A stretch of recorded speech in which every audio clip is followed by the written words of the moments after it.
and explain to you the subject to the best of my ability. Having done that, it is now for you to decide whether you want to accept the explanation I have given, and if you have accepted this explanation, to then act upon it. All right? I have done my job. 1, 2, 3. Yes? There's an institution in Sydney called the MCCA, and they lend money on the principle that they buy a flat and the amount they buy is all you pay back. But let's say, for example, you bought the flat for $1,000 or whatever you bought it for. You pay rent to them according to how much you paid back. So let's say you pay half the flat back and pay half the rent at the market value.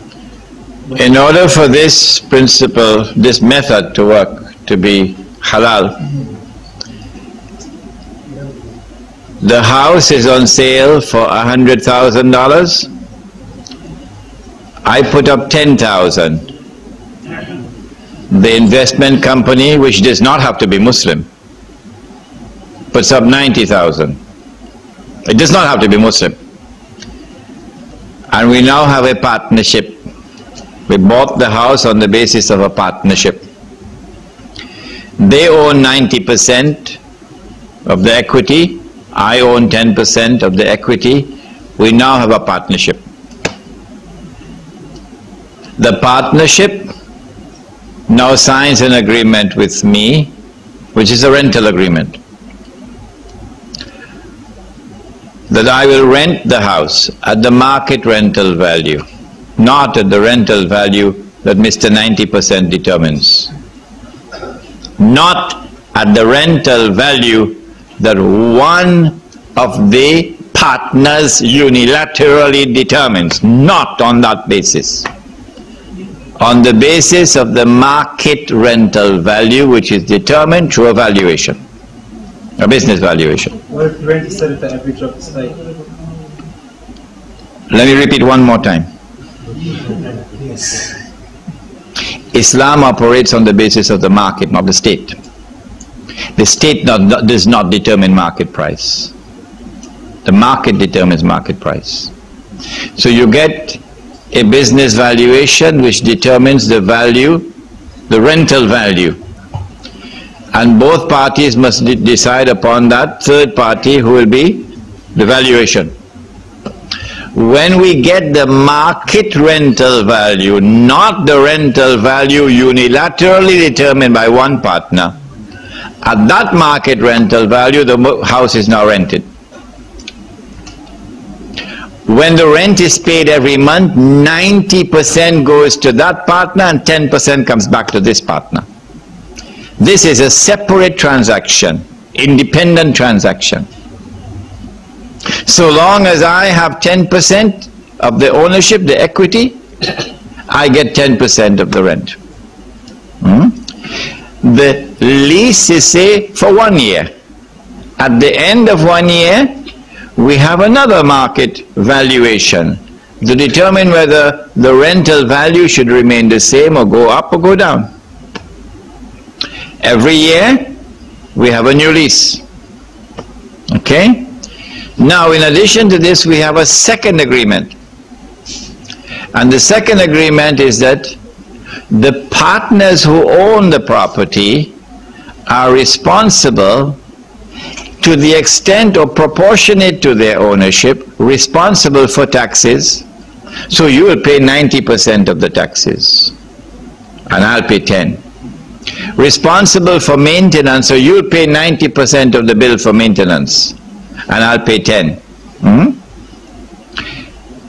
And that the partners have the permission to agree upon one partner increasing his equity. So I want to increase from 10 to 20. Anytime I want to increase my equity, anytime I want to buy from my partner, we will have to determine the market value of the house, because that market value changes. We will not operate on the original purchase price of the house. No. Every time I buy from you, we determine the market value. Therefore, we determine the market value of the portion I want to buy. I pay you. my equity increases from 10 to 20 to 30 to 40 to 50, etc. When I have bought you out, then the house is mine, and you transfer the total ownership to me. This is a halal transaction. I have not found it anywhere in the world today, except for one instance I have found in San Francisco. Only one. Was your hand up in the beginning? No.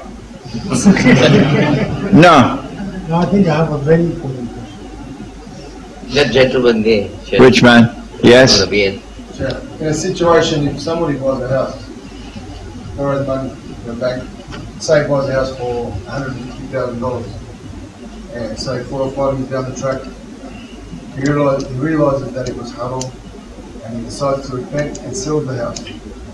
Okay? He bought the house for $150,000, he sold the house at the market value, which is about $300,000. Is he entitled to the profits? Yes. He's entitled to all the I just mentioned it. فَمَنْ جَاءَهُ مَوْعِظَةٌ مِّن رَبِّهِ فَانْتَهَى فَلَهُ مَا سَلَفَ وَأَمْرُهُ إِلَى اللَّهِ.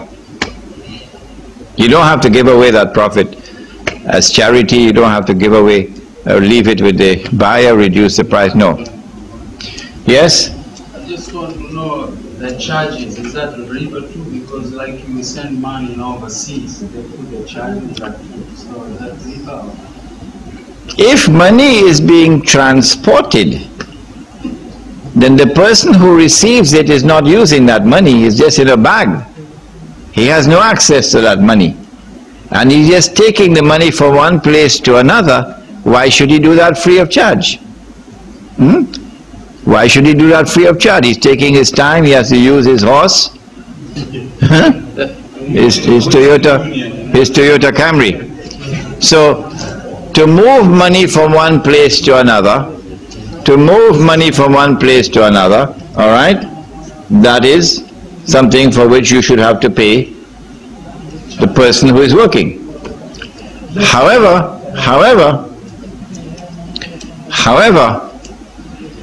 what we have today is not the movement of money, but the movement of paper and the movement of electronic money.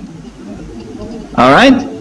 If I give you 10 gold coins and I say, take this to Melbourne for me, I ought to compensate you for your time and your effort.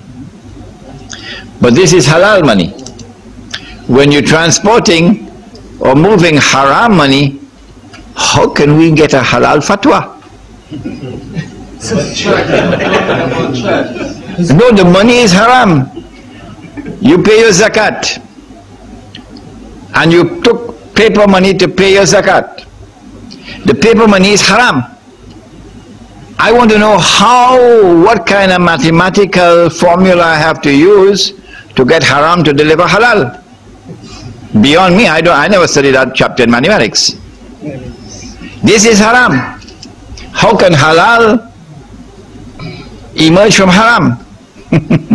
All right? Can we ask last two questions and then? I think the sheikh raised Yes. is a disturbing and important one. The sheikh has not raised the point. The sheikh has deferred with me. I know All right, here we are. that's his right to do that. But it looks like a lot of Muslims have this problem. They argue that just because they're Muslims, why should they be poor? Why should they own a house? But this is only because simply you should not contract any haram thing. But I think you should respond to him. I think that's what Next one. Last question. Thanks, Sheikh, giving the opportunity to answer this question. My question is basically on that the slavery system existed in Islamic society. If that system was legal, on what basis the transaction had taken place between the master and the slave? Because I'm not very sure about this topic, and if you think this today is the right time, probably If you come here, make problem.